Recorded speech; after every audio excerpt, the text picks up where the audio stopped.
Hello दोस्तों, स्वागत है आपका एनवी एजुकेशन में। तो आज हम कर रहे हैं चैप्टर 13 का शॉर्ट क्वेश्चन जितना सारा बचा हुआ है वो सब, यानी क्वेश्चन नंबर 16 और 17। तो देखिए यहाँ पे क्या लिखा है, एमसीक्यू है। तो पहला सवाल, x is proportional to 1/y।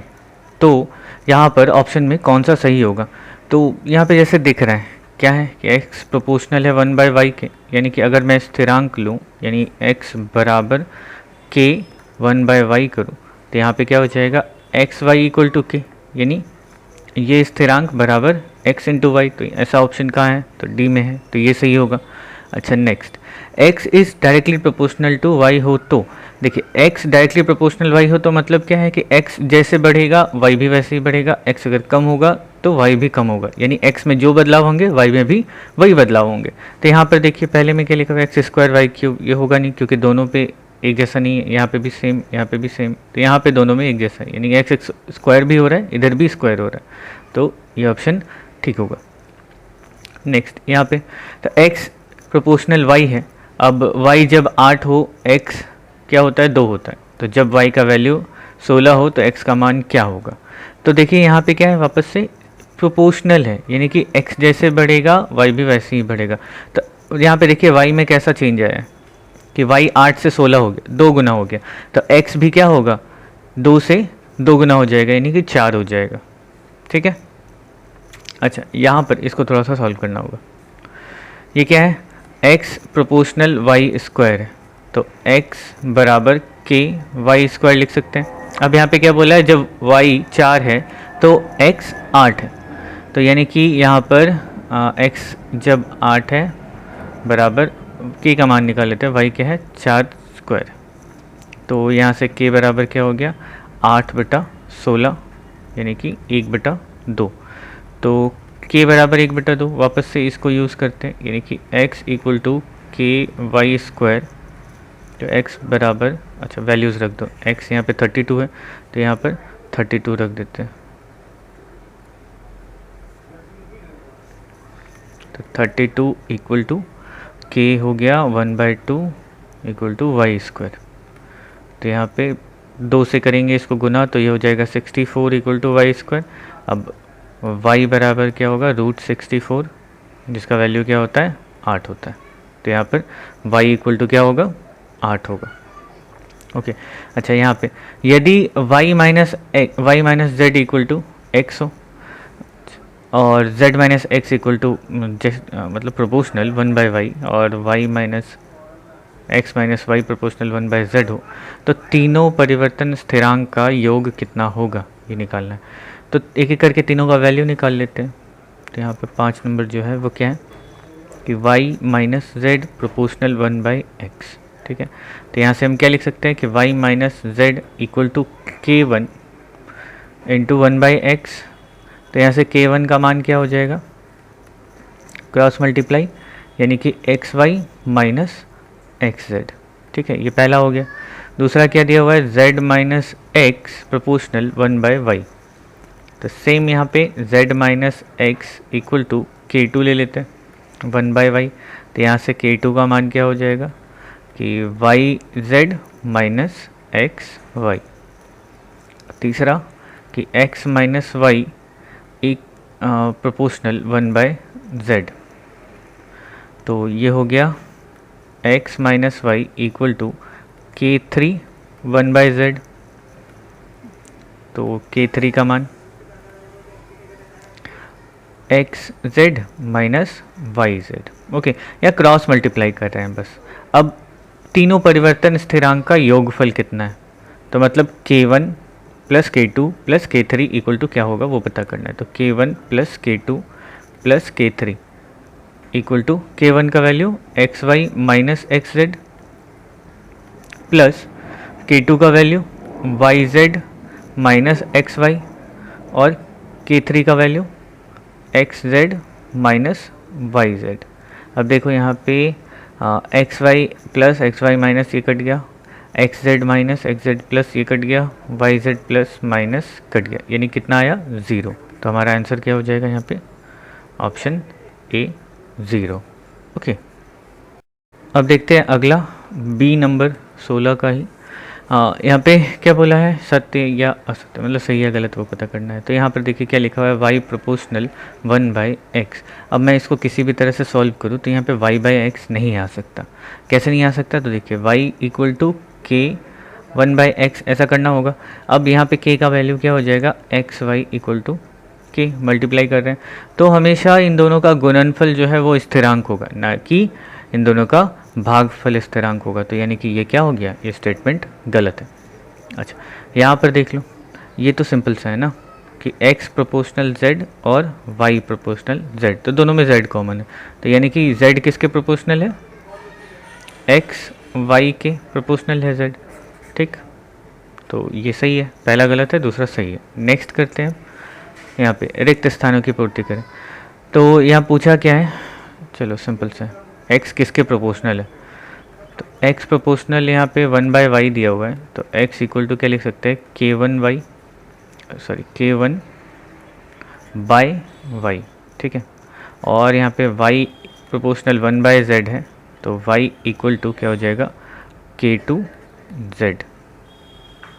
ठीक, तो यहाँ से अब हम क्या करते हैं, y का वैल्यू यहाँ पे पुट कर देते हैं। तो y का वैल्यू पुट करते ही ये क्या हो जाता है, ये k1/y का वैल्यू क्या है, k2/2, तो ये सॉरी z, k2/z। अब ये ऊपर चला गया, यानी k1/k2 इंटू z, ठीक है।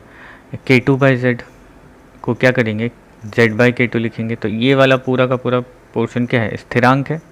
तो यानी कि इन दोनों को अगर हम मिला दिए तो ये किसके प्रोपोर्शनल हो जाता है, z के प्रोपोर्शनल। तो यहाँ पे क्या हो जाएगा, z होगा। नेक्स्ट यहाँ पे देखिए, x प्रोपोर्शनल y है, अगर x to the power n हो तो प्रोपोर्शनल क्या होगा, y टू द पावर भी n होगा। अभी मैंने पीछे भी बताया कि अगर यहाँ पे x स्क्वायर है तो y स्क्वायर, तभी ये प्रोपोर्शनल होगा। तो यहाँ पे पावर n है तो यहाँ पे भी पावर n होना चाहिए। ओके, नेक्स्ट यहाँ पे अब इसको देख लेते हैं। तो ये क्या है कि x प्रोपोर्शनल y है, यहाँ पे क्या कर सकते हैं, x इक्वल टू k1y। चलो, यहाँ पे x प्रोपोर्शनल z है तो x इक्वल टू k2z कर सकते हैं। अच्छा, अब हमसे पूछा क्या है कि y प्लस z का मान। अब y प्लस z का मान कैसे निकालेंगे, यहाँ से y का मान निकालते हैं। तो ये क्या हो जाएगा, x/k1 इक्वल टू y। अच्छा, यहाँ पर x/z equal to x/k2 equal to z। अब y और z को ऐड करना है। अब जैसे ही y और z को ऐड करेंगे, यानी कि क्या हो जाएगा, y plus z equal to x/k1 plus x/k2। ठीक, तो यहाँ से x अगर कॉमन ले लिया हमने तो क्या बचा, 1/k1 प्लस 1/k2। अब देखो ये वाला जो पूरा पोर्शन है, एक सेकेंड, ये जो पूरा पोर्शन है ये क्या है, ये स्थिरांक है, कांस्टेंट है। अब ये कांस्टेंट है और यहाँ पे एक बराबर है, इन दोनों को मिला करके हम क्या करते हैं, प्रोपोर्शनल का साइन देते हैं। तो यहाँ पर ये जो सवाल है ये दिखने में कैसा हो जाएगा कि y प्लस z प्रोपोर्शनल किसके, इस तरफ सिर्फ x बचा हुआ है, x के। तो यहाँ पर ये हो गया। ठीक है, तो चलिए करते हैं अब अगला सवाल। तो अब 17 नंबर सवाल देखिए, पहला क्या लिखा हुआ है कि x प्रोपोर्शनल y स्क्वायर। ठीक है, तो y का वैल्यू अगर 2a है और x का वैल्यू a है तो x और y के बीच में कैसा संबंध है ये पता करना है। तो हमें k का वैल्यू निकालना है अल्टीमेटली। तो x प्रोपोर्शनल y स्क्वायर है तो x इक्वल टू क्या हो जाएगा, k y स्क्वायर। ठीक है, ये रहा इक्वेशन हमारा। अब y का वैल्यू और x का वैल्यू एक एक करके पुट करते हैं। तो x का वैल्यू जब a है तो y का वैल्यू क्या है, 2a इसका होल स्क्वायर, क्योंकि यहाँ पे स्क्वायर है। तो ये क्या हो गया, a equal to k into 4a square. अब k का वैल्यू यहाँ से क्या हो जाएगा, a/4a स्क्वायर। तो यहाँ से a और ये a स्क्वायर का a कट गया, तो बचा क्या हमारे पास, k इक्वल टू 1/4a। अब इस इक्वेशन में हम k का वैल्यू पुट कर देंगे। तो यहाँ से क्या होता है, x equal to 1/4a into y square. तो इसको क्या लिख सकते हैं, 1/4a को इधर, तो 4ax equal to Y square. और यही है x और y में संबंध।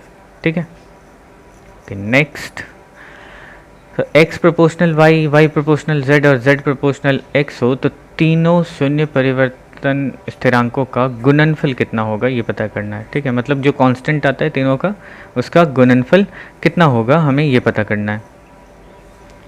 तो x प्रोपोर्शनल y है, ओके, तो यहाँ पे तो x इक्वल टू क्या हो जाएगा k1y मान लिया।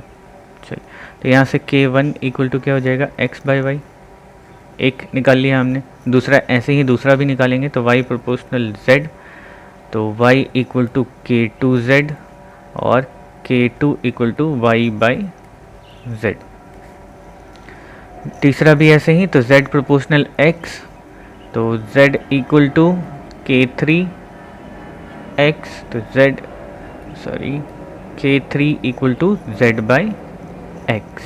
ओके, अब इन तीनों का यानी k1 k2 k3 का गुणनफल निकालना है। तो k1 into k2 into k3 equal to k1 का वैल्यू क्या है x बाई वाई, k2 का वैल्यू है y बाई z और k3 का वैल्यू है z बाई x। अब यहाँ पे आपको दिख रहा होगा क्या होगा आंसर, आप तो ऐसे ही बोल सकते हैं, बहुत टैलेंटेड है आप लोग। तो x x कट गया, z z कट गया, y y कट गया, क्या बचा 1। ठीक है, तो यही हो गया इसका आंसर।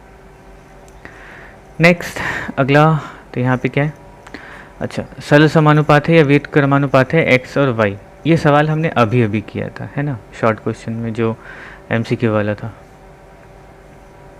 तो ये वापस से मैं बना नहीं रहा हूँ, आप इस क्वेश्चन को देख सकते हैं। कहाँ गया ये वाला,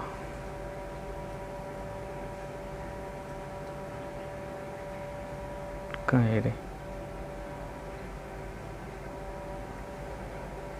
ये सॉरी, ठीक है, ये हमने अभी बनाया, सेम सवाल है पूरा, बस मैंने अभी बना करके दिखा दिया, आप ऐसे ही बना सकते हैं इसको।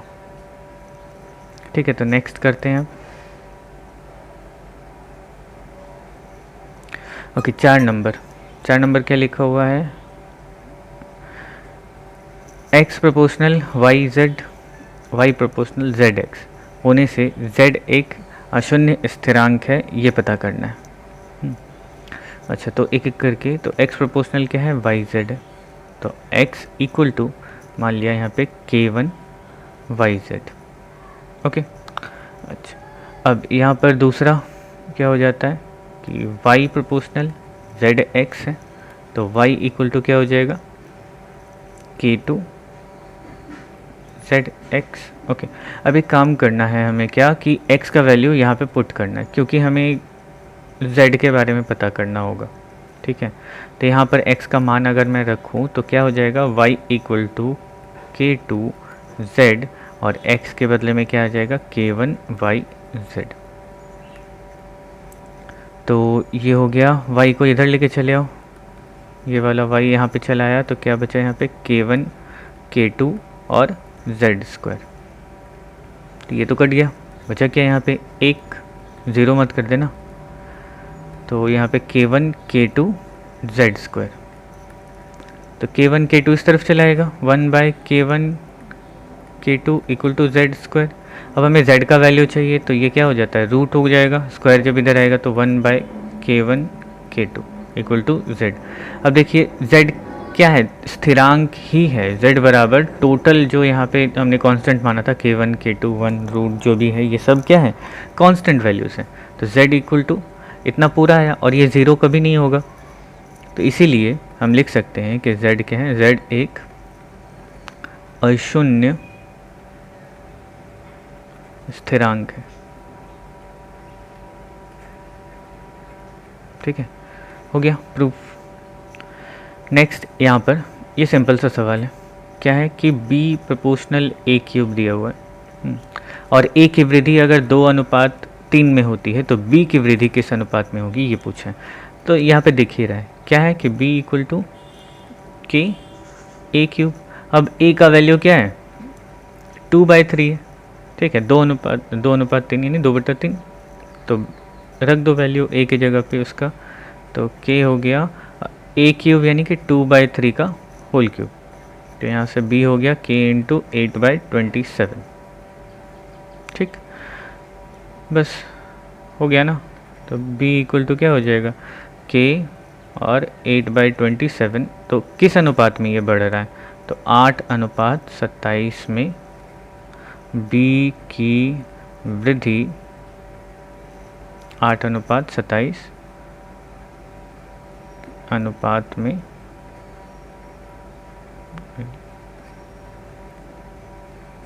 होगी। बस हो गया ख़त्म। तो ये चैप्टर यहीं पे ख़त्म होता है। इस चैप्टर के सारे वीडियोस के लिंक जो है वो नीचे डिस्क्रिप्शन बॉक्स में है, आप वहाँ से जाकर के पूरा चैप्टर देख सकते हैं। चलिए अभी के लिए बाय बाय, टेक केयर।